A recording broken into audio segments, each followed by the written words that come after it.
Yes, welcome to Oidan's Education Consults. Now, what do we do in Oidan? We do website development, we do app developments, coding classes, and then many other things. But in this class, we are going to be teaching basically English language. This class is going to be English language class. But our first lesson today, we are going to be dealing on grammatical names and functions. Grammatical names and functions.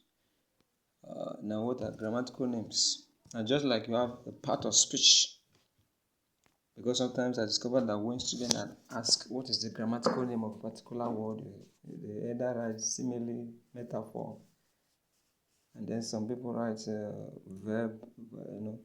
Those are not grammatical names. When you're talking about simile, you're talking about metaphor, you are delving into figures of speech. Those are figures of speech. Now, but when you're talking about grammatical names, you're talking about either noun phrase or clause.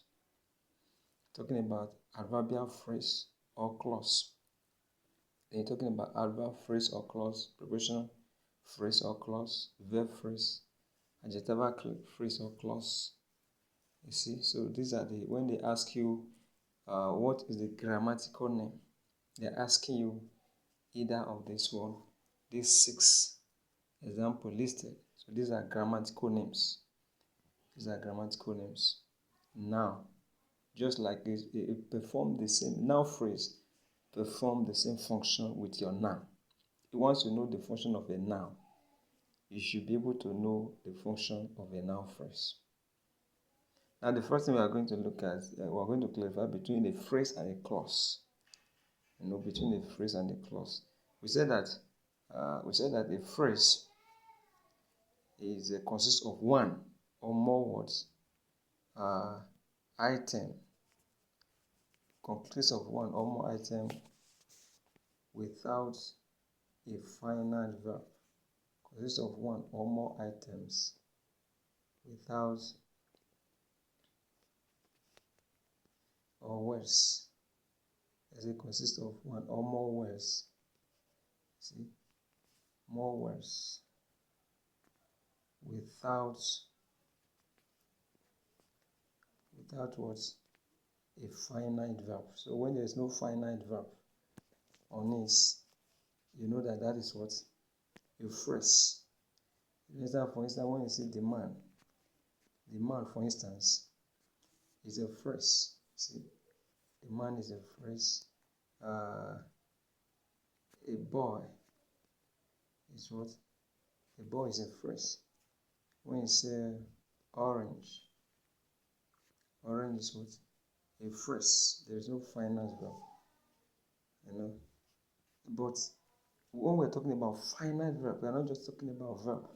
For instance, when we are talking about finite verb, we are talking about verbs that can show what? Verbs that can show a person distinction. We have finite verb. That means a verb that can show person distinction. That is when you say he, that is one person. Eats, that is you add X to the eat. And then when you say they eat, you see, so he takes what? Singular verb, he eats. But they takes what? Plural verb, they what? Eat. They eat regularly. So this eat is what? A finite verb, because it can show what? Person distinction. Now, another quality of a finite verb is that it can show tenses. It can show what? Tenses. For instance, he sang. He sang, that is past tense. Then he what? Sings. See? He sings. See? This is present tense. He sang also. A past tense. So sing is what? A finite verb. A finite verb. So it could show concord, could show concord person distinction. It can show what? Number distinction. That is, can show past tense and what? Present tense. Because those are what? Finite verb. For instance, non-finite verb, we have something like to infinitive. To infinitive, like I love to eat. When you say I love, okay, let's say I love to eat. Now this eat, it looks like a verb, but to eat is not what? It's not a finite verb. This is to eat. It's not a finite verb. I love something. So if you look at it now, this to eat is functioning as what? A noun. It's functioning as what? A noun phrase. I love something. I love to eat. So it's not actually playing. It's a nominal word verb. It's not finite. It's not finite. Then when it's another one is when you say eating is my hobby. See? When you say eating is my hobby. So when you say eating is my hobby, eating here is not a finite verb. It's functioning as what? A noun. This is called a gerund. A gerund.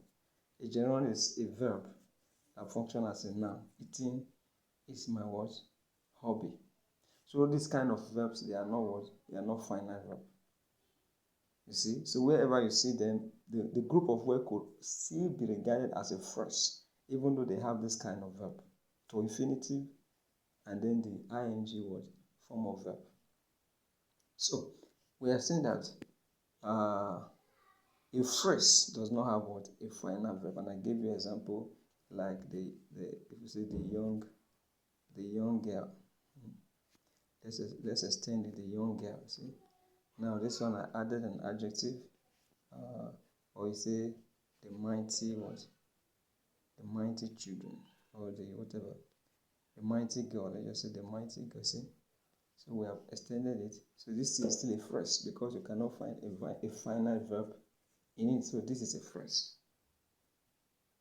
Now that is the first thing we need to know. What is a verb? What is a phrase?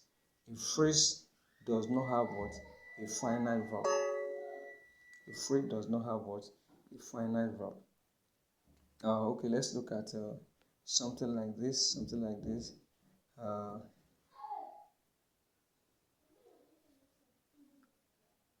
Hey. Okay. Let's say the man who ate. See, the man who. See, the man who did what? The man who ate my what? Food. So, if you look at this word, and the man who ate my food. The man who ate my food. So, this word is what? A clause. It's a what? It's a noun clause. The man who ate my food. The man who ate my food is a noun clause because of that word ate, which is what? A verb. So take note of that. I said we have about 6 classes of grammatical names. You have noun, phrase, or clause. Adverbial phrase or clause. And adverbial phrase, adverb phrase or clause. Then preposition. If you want to know now you should know what are nouns. Name of anything. Name of anything. For instance, goats is a name of something. Goats. The goat is a name of something. Hunger is a name of something. You understand? Then, if you say, the goat that ate my yam, it's still the name of a person. Even though the word has been extended, the goat that ate my yam, the goat that ate my yam, is still, or you can even extend it, the goat that ate my yam and ran away when it saw me coming. See, it's still what? It's still a noun. Is it talking about the goat? It's just that there's all that word. It's now describing the goat. Describing what? Giving descriptions to the goat. So the whole of that, of those words, is still what? A noun. But because of it, ran. So we can call it what? If a what? A noun clause. A noun clause. So just take note of that. Once you know what is adverbial. Adverbial, now you must take note that adverbial is different from adverb. Some people that is interchange between adverb and adverbial. Very is an adverb. I love him very. That is intensity. Yesterday is an adverb. I saw him yesterday. That is adverb of what? Time. I saw him in the church. In the church is adverbial. Because in the church, it's telling you also the place. But it's not an adverb. It's an adverbial. That means functioning as an adverb, but it's a preposition what? Phrase. Because of the word in the church. So we say that preposition phrase has a preposition as a head plus then a noun phrase.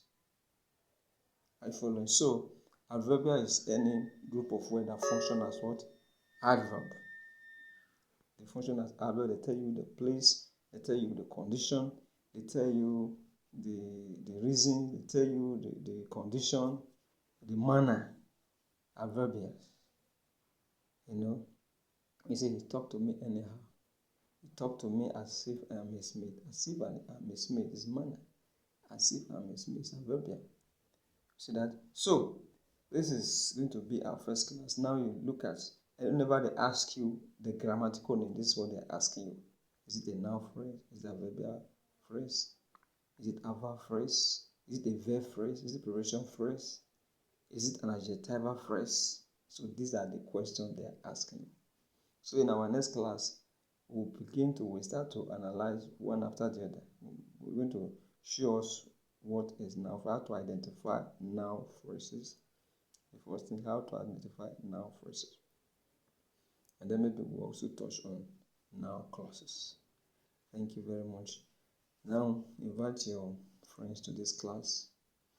And then if you have any question, don't hesitate to reach me directly. I love you. God bless you. Thank you.